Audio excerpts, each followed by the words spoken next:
गुरु ब्रह्मा गुरु विष्णु गुरुदेवो महेश्वरा गुरु साक्षात परब्रह्म तस्मै श्री गुरुवे नमः। तस्मै श्री गुरुवे नमः। नमस्कार मित्रों, मैं चंद्रमोहन वैद एस्ट्रो सर्किल अलवर में आपका स्वागत करता हूं।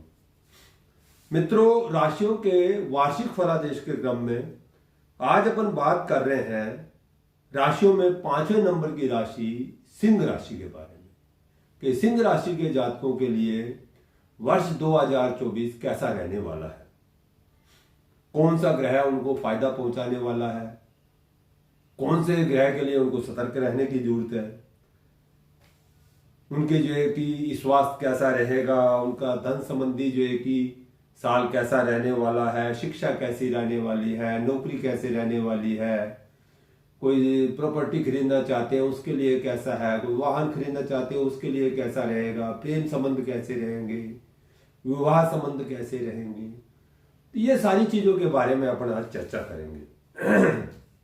मित्रों, यह जो फलादेश होता है यह ग्रहों की गोचर की स्थिति के अनुसार होता है। जो वार्षिक फलादेश होता है तो इसमें जो लंबे समय तक एक राशि में रुकने वाले जो ग्रह होते हैं उनका असर ज्यादा होता है। जैसे गुरु, बृहस्पति, शनि, राहु, केतु लंबे समय तक रुकने वाले ग्रह हैं, इनके असर ज्यादा देखने को मिलते हैं।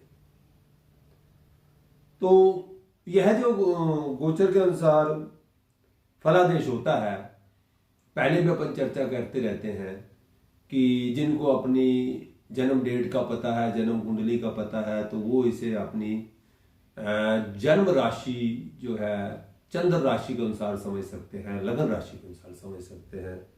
जिनको अपनी जन्म डेट का नहीं पता है तो वो इसे अपनी प्रसिद्ध नाम की राशि के अनुसार भी इस फलादेश को समझ सकते हैं। तो आओ अपन बात करें अलग अलग सभी विषयों पर। तो सबसे पहले अपन बात करते हैं इस स्वास्थ्य के बारे में कि सिंह राशि वालों का जो स्वास्थ्य कैसा रहने वाला है। सिंह राशि के जो स्वामी है वो सूर्यदेव होते हैं और यह एक अग्नि तत्व राशि है। तो इनके स्वास्थ्य की अगर हम बात करें तो वर्ष के शुरुआत में कुछ कमजोर रहने वाला है, क्योंकि 5वें भाव में सूर्य और मंगल जो गर्म ग्रह है वो स्थित है और 7वें भाव पर शनि, 7वें भाव में शनि देव विराजमान है और 8वें भाव में राहु होने से इस स्वास्थ्य के लिए थोड़ा सा इनको सतर्क रहने की जरूरत है, क्योंकि पेट संबंधी समस्याएं हो सकती हैं, बुखार हो सकता है, सिर दर्द वाली समस्या हो सकती है। तो इस तरह की जो समस्या है वो बीच बीच में परेशान करती रहेगी, उतार चढ़ाव आता रहेगा, तो उसके लिए सतर्क रहने की जरूरत है। तो इन लोगों को इस साल विशेष तौर पर अपनी दिनचर्या का ध्यान रखना चाहिए। दिनचर्या अपनी बराबर रखनी चाहिए, समय पर उठना चाहिए, समय पर सोना चाहिए, समय पर खाना चाहिए, दिनचर्या अपनी बराबर रखनी चाहिए। खान पान पर भी विशेष ध्यान देना चाहिए। फास्ट फूड व तली भुनी चीजें ज्यादा ना खाएं, सात्विक भोजन पर ज्यादा ध्यान दें। तो ऐसा अगर करेंगे तो ये काफी हद तक इस चीज को कंट्रोल कर सकते हैं। तो यह करना जरूरी होगा अगर इस स्वास्थ्य को सही रखना है तो। इसी तरह हम बात करें धन संबंधी अगर अपन विचार करते हैं तो धन संबंधी में वर्ष में उतार चढ़ाव से भरा हुआ है। राहु 8वें भाव में खर्चों को बढ़ाएगा, खर्चे जो है कि ज्यादा होंगे। उतार चढ़ाव यही है कि आमदनी भी होगी, खर्चे भी होंगे। कभी जो है कि आमदनी ज्यादा होगी, कभी खर्चे ज्यादा होंगे, तो इस तरह की स्थिति बनी रहेगी। 1 मई तक गुरु जो है कि 9वें भाव में है, तो वो कंट्रोल करेंगे, आमदनी भी होगी तो खर्चे भी ज्यादा होंगे तो उससे आमदनी भी होगी। लेकिन गुरु पर शनि की जो दृष्टि है उससे जो है कि आपको लंबे जो है कि तीर्थ स्थानों पर जाना पड़ेगा, जाने के योग बन रहे हैं, जाना पड़ेगा। लंबे यात्राओं पर जाएंगे तो खर्चे भी अधिक होंगे, इनकम भी होगी तो खर्चे भी होंगे। और व्यापार के लिए यात्राएं करनी पड़ेंगी आपको, भाई व्यापार संबंधी जो है कि कहीं कोई काम है तो जाना ही पड़ेगा, लेकिन उसमें खर्चे ज्यादा होंगे। अब वो लाभदायक भी होंगी यात्राएं, इनकम भी बढ़ाएंगी, लेकिन उन पर खर्चे भी अधिक होंगे। तो उसके लिए आपको सतर्क रहने की जरूरत है, आपको वो सब कंट्रोल करने की जरूरत है। वर्ष के शुरुआत में निवेश करने से बचें, निवेश में आपको हानि होने की संभावना है, इसलिए निवेश करने से बचें, सतर्क रहें, ध्यान से करें जहां करना है, बाकी ना करें तो ज्यादा अच्छा है। और वर्ष के उत्तरार्ध में आपको लाभ में बढ़ोतरी होगी, आपको नौकरी में बदलाव करने के योग है। आप नौकरी में बदलाव करेंगे, आपको जो है कि पैसा बढ़ के आएगा, तो आपको जो है कि उसमें लाभ होगा। नौकरी का बदलाव आपके लिए फायदेमंद होगा। इसी तरह हम बात करते हैं भूमि, भवन, वाहन आदि के बारे में। तो बुध व शुक्र चौथे भाव में वर्ष के शुरुआत में वाहन खरीदने के बहुत अच्छे योग बनते हैं। आपके जो है कि चौथे भाव में बुध और शुक्र जो है ये शुभ ग्रह है। शुक्र जो है कि लग्जरियस लाइफ देते हैं, तो ये वाहन खरीदने के लिए बहुत अच्छा साल है आपके लिए। वाहन जरूर खरीदवाएंगे, ऐसे योग बन रहे हैं। आप दोपहिया वाहन खरीद सकते हैं, चौपहिया वाहन खरीद सकते हैं। जनवरी, फरवरी, अगस्त से नवंबर ये महीने आपके लिए बहुत अच्छे रहने वाले हैं। इस समय जो आप वाहन खरीदेंगे आपको वो लाभ देगा, आपके लिए फायदेमंद साबित होगा। इसलिए जो खरीदे वो ध्यान से खरीदे। इस साल आपको कोई बड़ी संपत्ति का क्रय विक्रय का भी योग बन रहा है, वो आप करेंगे, आपका योग बन रहा है। कोई बड़ी संपत्ति का लेन देन होगा और उसमें अच्छा लाभ भी होगा। और ये जून से अगस्त तक का जो समय है वो बहुत अच्छा है, उसमें आप ये जो है कि लेन देन करेंगे तो आपको लाभ ही लाभ मिलेगा। इस तरह हम बात करते हैं शिक्षा व नौकरी संबंधी। शुरुआत में विद्यार्थियों के लिए कुछ समय कमजोर रहेगा, लेकिन आप अपने काम में प्रयासरत रहेंगे, पढ़ाई की तरफ विशेष ध्यान देंगे। बुध शुक्र चौथे भाव में, नवें भाव में गुरु जो है तो वो आपकी शिक्षा के लिए फायदेमंद रहेंगे, आपकी रुचि बढ़ाएंगे। आप जो है कि ध्यान लगाकर पढ़ने की पूरी कोशिश करेंगे।